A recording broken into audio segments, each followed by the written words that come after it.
Mesdames et messieurs, bonjour ou bonsoir sur votre position géographique. Aujourd'hui, on demande de calculer racine carrée de 11 249,5 sans utiliser une machine calculatrice.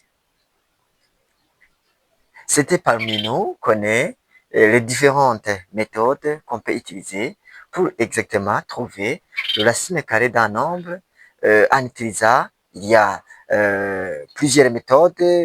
Probablement, il y a la méthode dite babylonienne, il y a la méthode dite la méthode d'encadrement et ainsi de suite. Mais aujourd'hui, je vais vous montrer comment on peut exactement trouver d'une manière très facile et une manière très simple comment on peut trouver le racine carrée d'un nombre sans utiliser une machine calculatrice. Premièrement, on va tout simplement noter 11 249,5. Et puis au niveau d'ici, on va utiliser une méthode qui est presque semblable à une méthode de la division, dite la division euclidienne. Au niveau d'ici, qu'est-ce que je dois faire? Première chose que je dois faire, je dois premièrement regrouper les chiffres en un groupe de deux. En un groupe de deux, à partir de la droite vers à gauche pour la partie entière, et puis aussi à droite, à gauche vers à droite pour la partie qui se trouve après la virgule. Donc, au niveau d'ici, on a 49, je peux compter 9 et 4. Au niveau d'ici, je mets un point. Et puis, au niveau A, 2 et puis 1. Je dois mettre un point au niveau d'ici. Donc, on doit d'abord regrouper 2 à 2.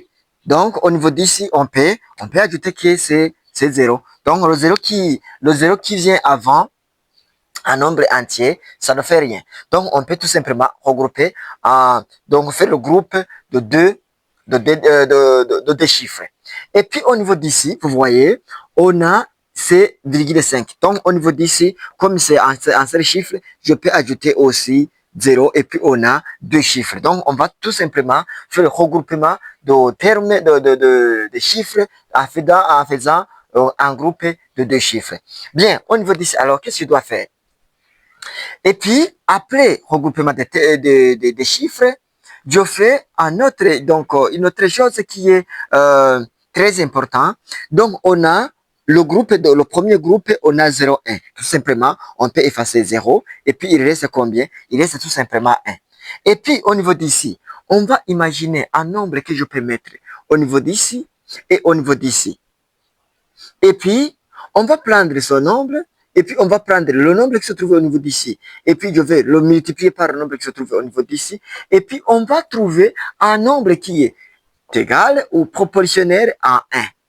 Et pour notre cas, je vais tout simplement mettre au niveau d'ici le 1 et puis au niveau d'ici le 1. Parce que 1 fois 1 est égal à 1. Donc, au niveau d'ici, je vais mettre 1 au niveau d'ici et puis on va faire la soustraction. Et puis au niveau d'ici, il reste 0. Et puis, deuxièmement, je vais faire descendre les deux chiffres qui suivent. Donc, au niveau d'ici, je vais faire descendre 12. Donc, au niveau d'ici, on a 12. Et puis, on va prendre le nombre qui se trouve au niveau d'ici, je vais le multiplier par 2. Et puis, on trouve 2. Et puis, au niveau d'ici, je vais imaginer un nombre que je peux mettre au niveau d'ici et au niveau d'ici, tel que, en faisant la multiplication du nombre qui se trouve au niveau d'ici et un nombre qui se trouve au niveau d'ici, on peut trouver un nombre qui est égal ou qui est proportionnel à 12. Donc, au niveau d'ici, si je mets 1, au niveau d'ici, je mets 1 au niveau d'ici. Et on trouve 21. Donc, 21 fois 1, ça fait 21. Et 21, c'est un nombre qui est supérieur à 12. Pour dire que le 1, ce n'est pas son nombre. Et puis, on va mettre 0. 0. Et puis, 20 fois 0 est égal à 0. Pour dire que, au niveau d'ici, on va mettre 0. Et puis, on va faire la soustraction. 12 moins 0, ça fait 12. Et puis, au niveau d'ici, je vais prendre le 0 qui se trouve au niveau d'ici et je le mets au niveau d'ici. Et puis, je dois faire descendre 49. Donc, on a le troisième groupement. Donc, on a 49. Je vais faire descendre 49. Au niveau d'ici, je mets 49. Et puis, au niveau d'ici, qu'est-ce que je dois faire? Au niveau d'ici, on a 0. Et puis, on va prendre 10. Et puis, on va multiplier 10 par 2. Et ça serait égal à combien? Ça serait égal à 20.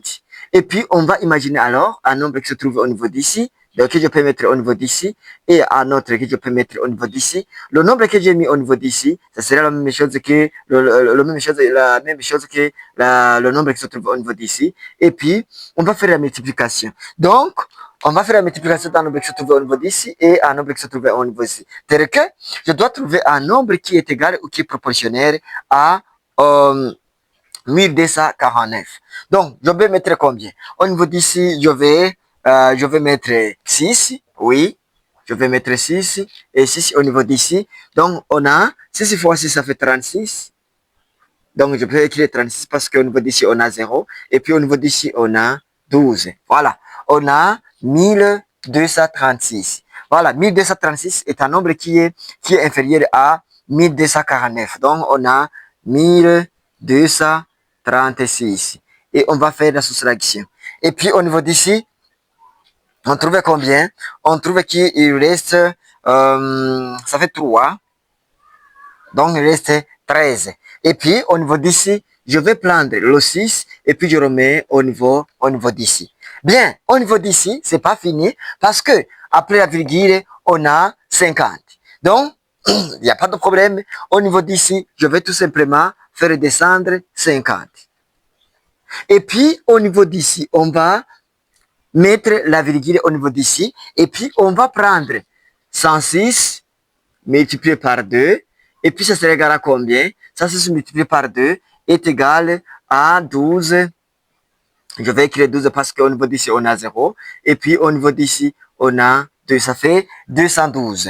Et puis, on va imaginer un nombre que je peux mettre au niveau d'ici et on met au niveau d'ici, de tel que on a 1200, 1100.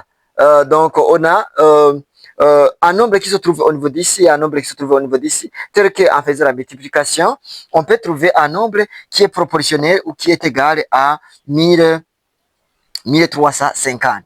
Donc, au niveau d'ici, si je... Au niveau d'ici, ça fait quelques. Et puis, au niveau d'ici, on a 1350. Donc, le nombre qui est très possible est 0, 0. Parce que au niveau d'ici, on a, ça devient 2120. 2120 multiplié par 0. Et on trouve combien? On trouve que ça serait égal à 0. Et puis, au niveau d'ici, on a 0. Et puis, au niveau d'ici, on a 1350. Et puis, je dois prendre les 0 que j'ai mis au niveau d'ici. Et puis, je remets au niveau d'ici. Bien. Au niveau d'ici, c'est pas fini. C'est pas fini parce que le résultat qui se trouve, donc, le reste qui se trouve au niveau d'ici, c'est un nombre qui est différent de 0. Donc, c'est très probable qu'on peut continuer. Eh bien, on va prendre alors, on va tout simplement, au niveau d'ici, on va mettre 2 0. Même si au niveau d'ici, il n'y a pas. Donc, je vais mettre tout simplement 2 0. Et puis, en mettant 2 0 au niveau d'ici, on va prendre tout simplement 106,0. Et puis, on va effacer le 0 qui se trouve au niveau d'ici. Et puis, on va multiplier par 2. Et puis, au niveau d'ici, on trouve combien? On trouve, ça fait 0, et puis 12, et puis, on a tout simplement 2. Et puis, on va imaginer un nombre que je peux mettre au niveau d'ici et au niveau d'ici, tel que le nombre qui se trouve au niveau d'ici multiplié par le nombre qui se trouve au niveau d'ici, on trouve un nombre qui est égal ou qui est proportionnel à 135 000. Bien, au niveau d'ici, qu'est-ce que je dois faire? On va voir au niveau d'ici, on a 2120.